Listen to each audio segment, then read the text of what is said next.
Hello, Amari Salutum here, and today we're going to talk about how much protein do I need. We both think this is a very important topic because both of us eat plant-based and we get asked this question all the time. Where do you get your protein from? I've been vegetarian for 21 years, and at every single family gathering or when someone finds out that I'm vegetarian, that's probably the first question that I get asked is, where do you get your protein from? Over the past year, we've become totally plant-based, so no animal products. And I think that transition's been quite easy. Just a little more background about myself is that my father had a pretty big health scare about almost a year ago. And he had some heart failure, some heart issues, and found that he had a pretty major blockage in the widowmaker, the LAD, coronary artery. That was a pretty big wake-up call for me, because I also do have family history on my mom's side with her brother, my uncle, and my maternal grandfather, my mom's dad. They had about 6 heart attacks between the two of them. So I started doing my own research and investigating what is the best way to prevent heart disease. And I kept finding, more and more research and evidence pointing towards eating a plant-based diet. So the more I read, the more I found out, how healthy and beneficial eating plant-based can be. I started off with inspiration from Amari to adopt a vegetarian lifestyle. I've been completely vegetarian for over 2 years, and then in the last about 6 months I've went completely plant-based and don't eat any animal products. I encourage my father to adopt eating more plant-based, and since he started eating more plant-based, his heart disease had reversed. His heart function actually returned to normal. He had an ejection fraction, so that's how much blood is pumped out of the heart every time it squeezes, every time it pumps. His was at about 35% right after they found out he had this heart attack. About 3 to 6 months later, his heart function improved to above 50%, which normal is a little bit above 50, 55%. So his heart function returned to normal eating a plant-based diet. Mm-hmm. As well with medications and exercise too. But the plant-based diet was a big contributing factor to that. And I just want to make a disclaimer, that none of what we're talking about constitutes any form of medical advice. We do encourage you to discuss with your doctor or healthcare provider. So I'm going to ask another question here to Amari, who has a background in a bachelor's degree in science in nutrition and food sciences. So Amari, what is protein? Okay, so protein is a macromolecule. Macromolecule is a big source of where we get our calories from. So there's other forms. Fats is another macromolecule. Glucose or sugar, that's another macromolecule as well. So are you talking about the macros that I hear so much about? Yeah. That new yes. trendy term, macronutrients? If you've ever heard of someone counting their macros, that's what they're counting. What a protein is, it's just a string of amino acids.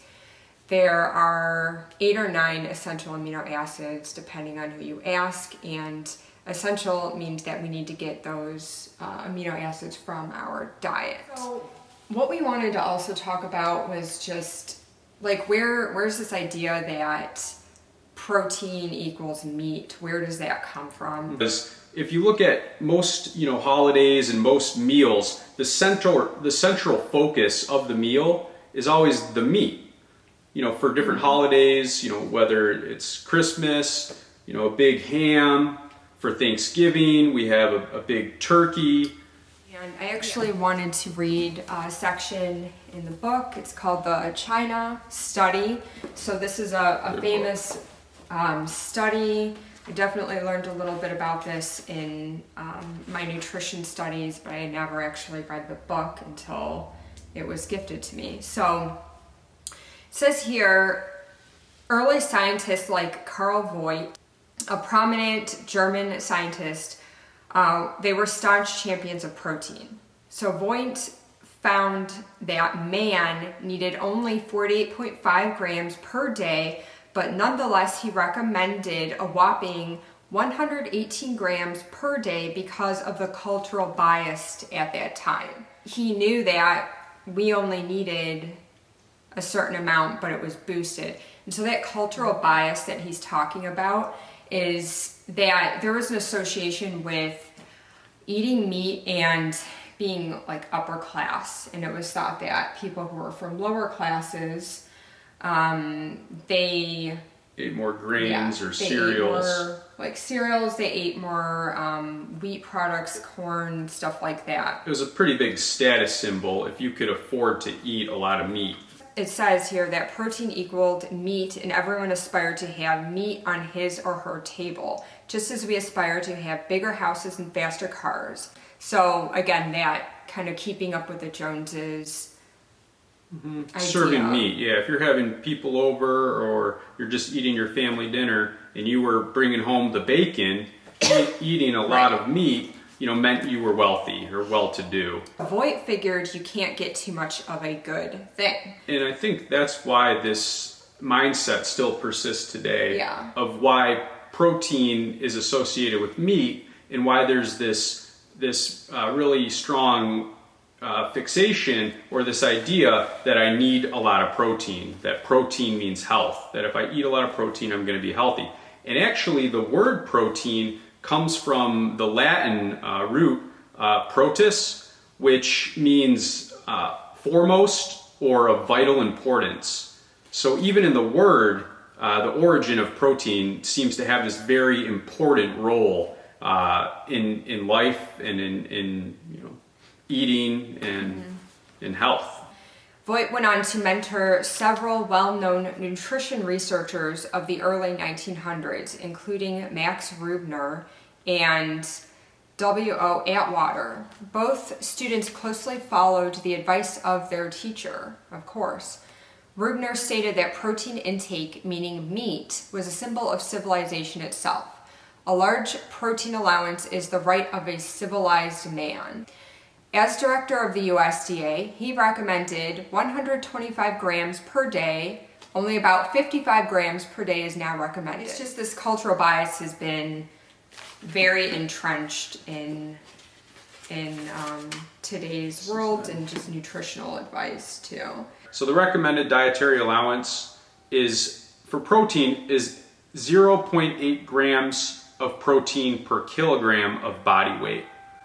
So let's just do a little calculation here. I'm going to pull up my calculator and we'll use my body weight. So 0.8 grams per kilogram of body weight. So I weigh roughly 160 pounds, and to determine how many kilograms it is, I take 160 and I divide by 2.2, and that's about 72.72 repeating, and then I multiply that by 0.8. And so according to RDA, I need about 58.18 repeating grams of protein per day. And each gram of protein is roughly about 4 calories. So basically this is telling me I need about 232.72 repeating calories of protein per day. So a little bit more that I discovered too on the Harvard website. Use of the RDA to determine how much protein you need daily has actually caused a lot of confusion. There seems to be a misunderstanding not only among the public but also somewhat in our profession about the RDA, and I will agree with that. There is a lot of confusion out there about how much protein is actually needed, and that's another reason why we chose this topic. So this researcher actually stated, was quoted to say, people in general think we all eat too much protein. And I haven't really heard that too much. I haven't heard people saying that I think we're eating too much protein. It's usually the other way. People think they need to eat more, that's from my experience. So this researcher, among 40 other nutrition scientists, they gathered in Washington, D.C. for a protein summit. So they met there to discuss research on protein and human health, which sounds really well and good.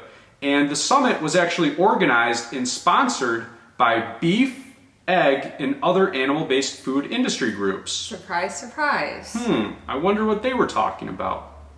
But I guess it's also mentioned here, it also generated a set of scientific reports that were independently published, a special supplement to the June issue of the American Journal of Clinical Nutrition. Interesting. So they found that for a relatively active adult, a daily protein intake to meet the RDA would supply as little as 10% of his or her total daily calories. In comparison, the average American consumes around 16% of his or her daily calories in the form of protein, and that includes both plant and animal sources. But it's found that in general, Americans eat far more animal sources of protein than plant sources on average.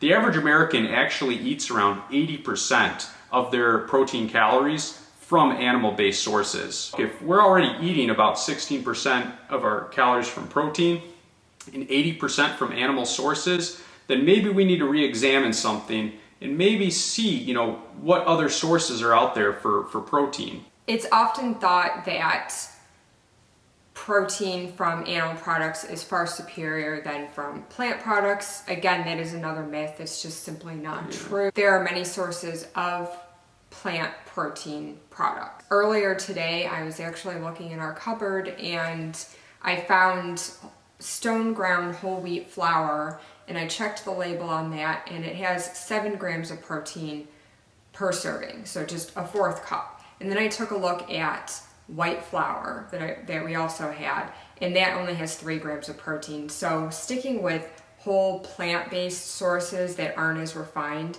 is typically going to be a better source of protein. There's also, of course, beans, nuts, legumes like peanuts, lentils, chickpeas, soy. Vegetables and fruit has plenty of protein. Spirulina, broccoli. Quinoa has protein. Almost everything plant-based has some sort of... They might have smaller amounts, but every food source that is plant-based has some amount of protein in it. Yeah, and something I remember that really stuck with me from my studies in nutritional science as an undergrad was that different cultures across the world, they actually have at least one dish that is a complete protein, meaning there's all of the amino acids that are included in that dish. So a couple rice and beans. So hummus has all of the essential amino acids because of the chickpeas, and then also the tahini. So combined, it's a complete source of protein. So there's really not a shortage. You can't go wrong eating plant-based and getting your protein. And again, it's far superior sources and than you would find with animal products. Many Americans eat protein spaced out throughout the day, breakfast, lunch, dinner. Breakfast, typical American breakfast, bacon, eggs, sausage, pretty protein heavy there. But the thing is, with those protein sources, there's a lot of fat coming in with it too. Yes. And that's, where the health risks of animal proteins come from, is the combination. Plants lower dietary cholesterol. Is there such thing as too much protein? How much protein is too much? Well, the actual answer is it depends. Yeah, so it depends on if you're a healthy individual or if you have some sort of kidney issue, for example, or another illness that might affect that number. Yeah, people with kidney failure, it has been shown that their kidneys cannot handle that high amount of protein, and it can cause further damage and worsening of kidney function. So there are restrictions that do apply. But we're talking about for just a regular healthy person without any kidney problems or other major health issues, is there such thing as too much protein? Like I said, it really does depend on how active you are, what your lifestyle is. Yeah, it was thought that consuming too much protein, even for a healthy individual, would lead to kidney failure or issues with kidney. That has since been debunked fairly recently in research. However, an issue that I found, not necessarily a health issue, but again, too much consumption of protein and overconsumption could lead to excess amount of calories and therefore weight gain. Can also cause digestive issues, stomach discomfort, GI discomfort, and upset. If you have any questions, please leave them in the comments. I'm definitely interested to hear where you get your plant-based sources of proteins from. And that's it for this week. Definitely check out our video next week where we'll go into some more mental health and physical health topics. See you soon. Thanks for watching. Bye. Hi, thank you.